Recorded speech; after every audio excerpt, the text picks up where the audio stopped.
Bonjour, aujourd'hui la noix de cajou, super noix de cajou. Donc je vais simplement faire un récapitulatif de tout ce qu'elle contient, parce qu'elle est évidemment pleine de tout ce que les autres contiennent déjà, dans des proportions différentes. Je vais mettre en valeur simplement les choses qui sont les principaux nutriments, les principaux bienfaits de la consommation de cette noix.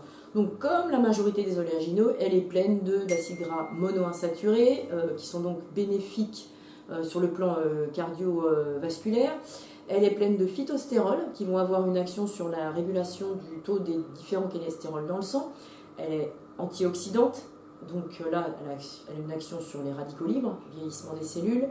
Elle est pleine de cuivre. Le cuivre, vous vous rappelez qu'il est bénéfique dans l'action de certaines enzymes. Les enzymes, elles agissent sur le métabolisme, donc la transformation des nutriments.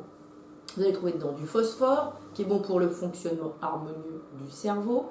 Également du zinc. Alors lui, je crois qu'on l'a vu sur une des précédentes noix aussi, qui va participer à aux réactions immunitaires. Il est bon pour les hormones sexuelles.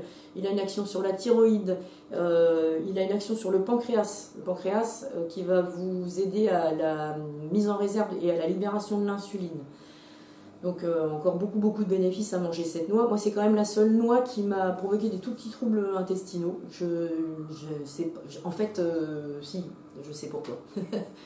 J'en ai mangé beaucoup trop, parce qu'elle a une saveur douce, comme la noix de macadamia. On a la sensation du sucré quand on mange de la noix de cajou.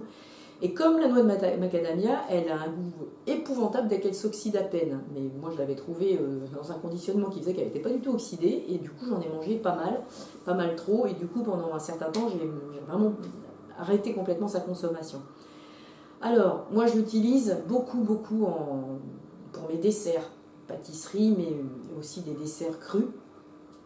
Parce qu'elle est formidable, elle peut remplacer avantageusement des tas de choses qu'on fait d'habituellement avec des farines, etc. Et notamment un merveilleux tiramisu que j'ai fait de nombreuses fois et que vous allez trouver dans les 14 recettes pour bien vivre qui sont disponibles sur mon site.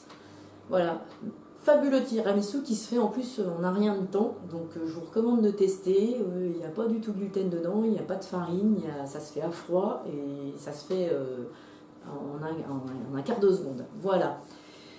Alors, eh bien écoutez, je vous remercie d'avoir suivi cette série de vidéos, j'espère qu'elles vous ont plu. Je vous rappelle que pour y avoir accès, il faut continuer à vous abonner, à faire de la pub pour qu'il y ait de plus en plus de gens abonnés à la chaîne, pour la faire vivre et pour partager un maximum de ressentis sur ce que vous avez vu, sur ce que vous vivez en consommant d'une certaine manière.